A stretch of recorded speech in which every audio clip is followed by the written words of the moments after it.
Okay, we're going to continue with the final part of this lesson. Hopefully we'll be able to get through this and not add another section.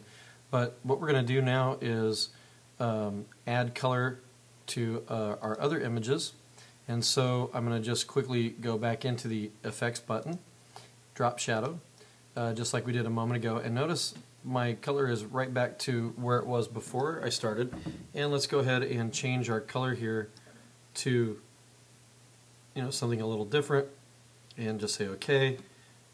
And you'll notice it's at 75% opacity, which means this red will be a little bit softer because that's taking 25% of this color out, and we will now only have 75% of it in, so it'll look a little softer. Also, this is the offset for our drop shadow, and that basically tells us how far to the right and how far down our shadow sticks out from the edge of the picture. And we'll say OK, and there we changed it again. There we go. Let's do another one. Select another image here, Effects, drop shadow. There we go. And it doesn't matter which one I choose here. It simply is a default. Make sure you go to swatches, select CMYK, and now you can choose to change these. Again, you can make them all the same color if you just go with the percentages here. If you know what percentage you want, you can change them very easily. And we'll say OK, and there we go. So we're not going to put one around the front here. Simply wanted to show you that what we can do is go to the other page here and do the same thing. Now, if you're going to use colors, stay with the same type of color.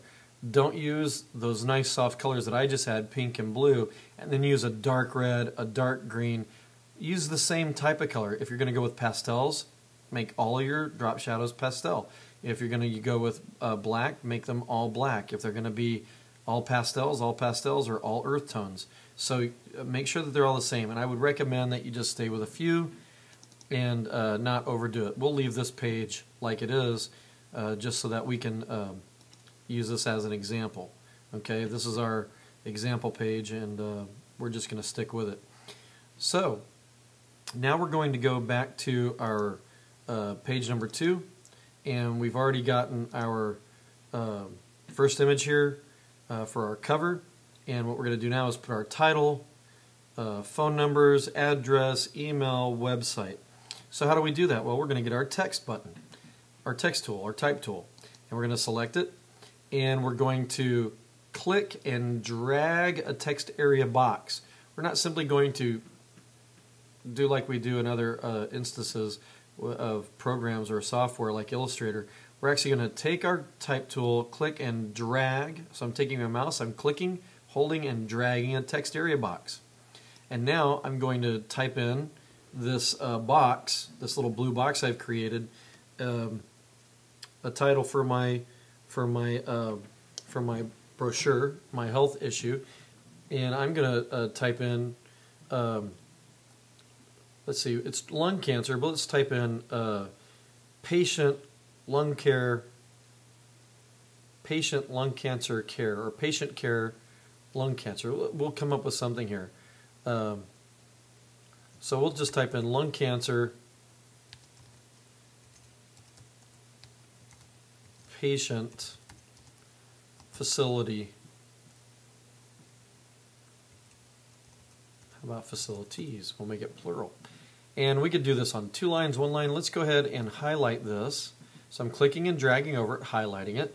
And now I'm going to take my cursor here, and notice right now I'm on, this is my paragraph icon, my button for paragraphs.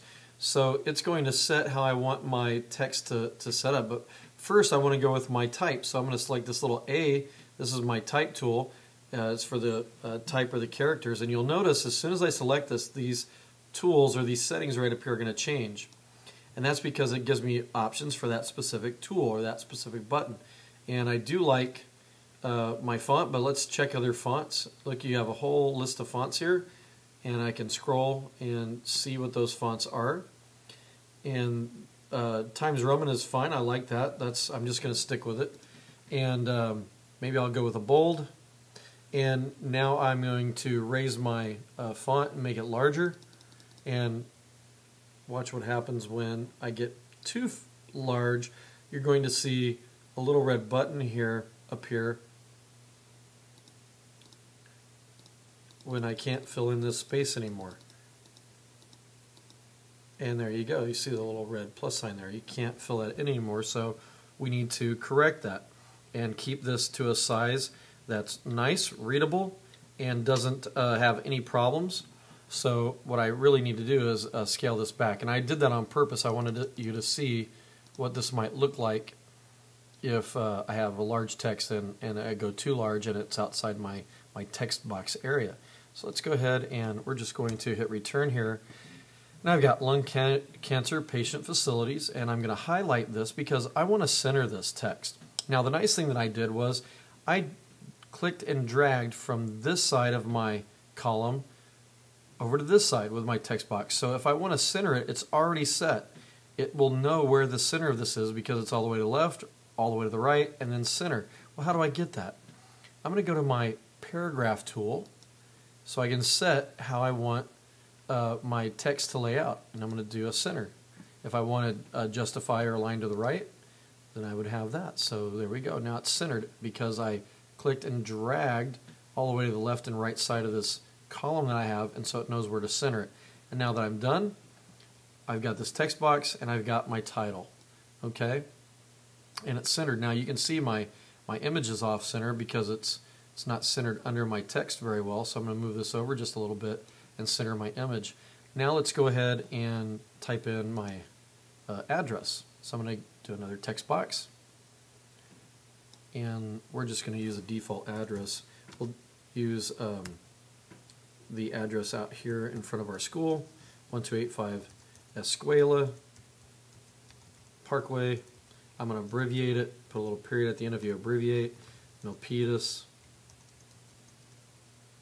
2 spaces, capital CA, 2 spaces, and a 95035.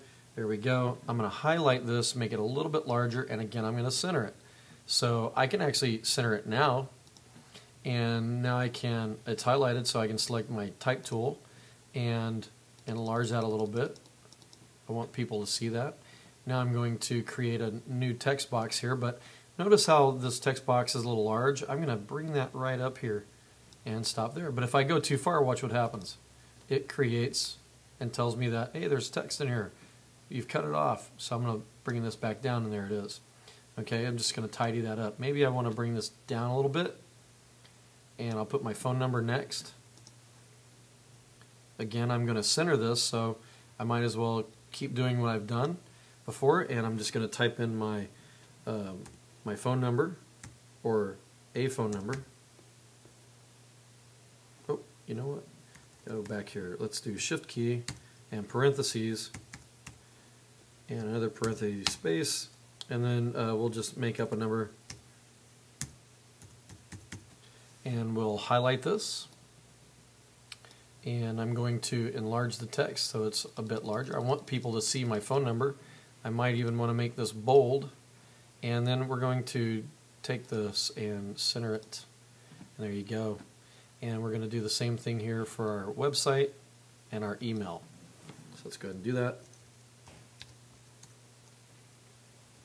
And I'm just making this up just like you're going to make it up. You don't have to have a real website here.